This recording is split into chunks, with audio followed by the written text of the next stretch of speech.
സ്ത്രീധനം എന്ന പേരിൽ ഓരോ വർഷവും അനേകം പെൺകുട്ടികളാണ് ജീവിതം അവസാനിപ്പിക്കുന്നത്. വിവാഹം ഒരു സ്നേഹത്തിന്റെയും വിശ്വാസത്തിന്റെയും ആഘോഷമാകേണ്ട സമയത്ത് ചിലർ സ്വർണത്തിന്റെയും പണത്തിന്റെയും അത്യാഗ്രഹത്തിൽ മുങ്ങിത്താഴുകയാണ്.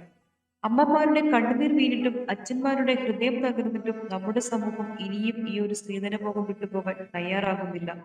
എല്ലാവരും ചേർന്ന് ഈ ദുരന്തത്തിന് വിരുദ്ധമായി ഇറങ്ങണം. പെൺകുട്ടികൾ സ്വപ്നങ്ങളോടെയും പ്രതീക്ഷകളോടെയും ജീവിതത്തിലേക്ക് വരുന്നത് അവർക്ക് സ്നേഹവും സ്വാതന്ത്ര്യവും സുരക്ഷയുമാണ് ഒരുക്കേണ്ടത്, അല്ലാതെ സ്വർണ്ണക്കല്ലുകളല്ല. സ്ത്രീധനം ഒരു കുടുംബത്തിന്റെ മാത്രമല്ല, നമ്മുടെ സമൂഹത്തിന്റെ നന്മ നശിപ്പിക്കുന്ന ഒരു സമ്പ്രദായം കൂടിയാണ്. കഴിഞ്ഞ ദിവസം സ്ത്രീധനത്തിന്റെ പേരിൽ പീഡിപ്പിക്കപ്പെട്ട് ഒരു അമ്മയുടെയും മകളുടെയും മരണവാർത്ത നമ്മെ എല്ലാവരെയും ഒരുപോലെ ദുഃഖത്തിലാഴ്ത്തിയിരുന്നു. ഭർത്താവിന്റെ അമിത ആർത്തിയും സ്ത്രീധനം കുറവായതിന്റെ പേരിലുള്ള അവഗണനയുമായിരുന്നു ആ പെൺകുട്ടിയെ അങ്ങനെയൊരു തീരുമാനത്തിൽ എത്തിച്ചത്. ഇങ്ങനെയൊരു തീരുമാനം എടുത്തു പോകുമ്പോൾ ഇവിടെ ആരാണ് ജയിക്കുക? നിങ്ങളുടെ അച്ഛനെയും അമ്മയെയും കുറിച്ച് ഒരു നിമിഷം ഒന്ന് ഓർത്തു നോക്കൂ. അവർക്ക് മാത്രമാണ് നിങ്ങൾ ജീവിതത്തിൽ നിന്ന് ഇല്ലാതായ വേദന ഉണ്ടാകും. അതുകൊണ്ട് നിങ്ങൾ ജീവിക്കാൻ ശ്രമിക്കൂ, നിങ്ങളുടെ സ്വപ്നങ്ങൾക്കും സന്തോഷങ്ങൾക്കും ഒപ്പം.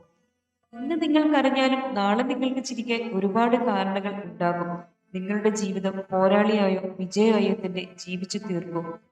ആ പീഡകരെ തോൽപ്പിച്ച് നിങ്ങൾ സന്തോഷത്തോടെ ജീവിക്കുക. അതാണ് അവരുടെ ഏറ്റവും വലിയ തോൽവി. നിങ്ങളുടെ മാതാപിതാക്കളുടെ ഹൃദയങ്ങൾ നിങ്ങൾക്കായി കാത്തിരിക്കുന്നു എന്നൊരു ഓർമ്മ വേണം. നിങ്ങളുടെ ജീവിതത്തിൽ എന്ത് വേദനകൾ വന്നാലും ദയവായി അതിനെ ഉള്ളിലാക്കി സഹിക്കരുത്. സമൂഹം എന്തു പറയുമെന്ന് ഭയന്നും നിങ്ങൾ പ്രാണനേക്കാൾ വലിയ വില കൊടുക്കേണ്ട അവസ്ഥയിലേക്ക് പോകരുത്.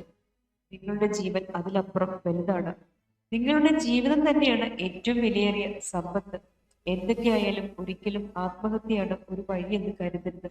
ഈ ലോകത്തിൽ ഓരോ പെൺകുട്ടിയും പ്രിയപ്പെട്ടവളായിട്ടാണ് ജനിക്കുന്നത്. അച്ഛന്റെ കൈപിടിച്ച് നടക്കുമ്പോഴും അമ്മയുടെ നെഞ്ച് തലവെച്ചുറങ്ങുമ്പോഴും അവൾക്ക് മനസ്സിൽ താനൊരു രാജ്ഞിയാണെന്ന സ്വപ്നമായിരിക്കും. പക്ഷേ കാലങ്ങൾ മാറിയിട്ടും സ്ത്രീധനം എന്നൊരു പാഴ്ത്തൂക്കം ഇന്നും നമ്മൾ കയ്യിൽ പിടിച്ചുകൊണ്ടിരിക്കുന്നു.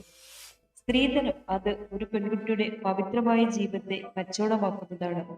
ഒരു അമ്മയുടെ കണ്ണുനീരും അച്ഛന്റെ തലതാഴ്ത്തും അവളുടെ സമ്മാനമാവരുതായിരുന്നു. ഒരു പെൺകുട്ടിയെ സ്വീകരിക്കുമ്പോൾ അവളുടെ സ്വപ്നങ്ങളോടും മനസ്സിനോടും ആദരവ് കാണിക്കുക. അവളെ പണത്തിനോടോ സ്വർണത്തിനോടോ വിലഗണിക്കരുത്. നമ്മുടെ പെൺമക്കൾ പുണ്യം കൊണ്ടും സ്വപ്നം കൊണ്ടും ജീവിതം നിറയ്ക്കട്ടെ. മാതാപിതാക്കൾ ഇന്ന് തന്നെ പറയൂ, ഞാൻ എന്റെ മകളെ വിൽക്കില്ല. ഞങ്ങൾ സ്ത്രീധനത്തെ എതിർക്കുന്നു. കാരണം സ്നേഹം മാത്രമാണ് വിവാഹത്തിന്റെ വിലാസം, പണമല്ല. നന്ദി, നമസ്കാരം.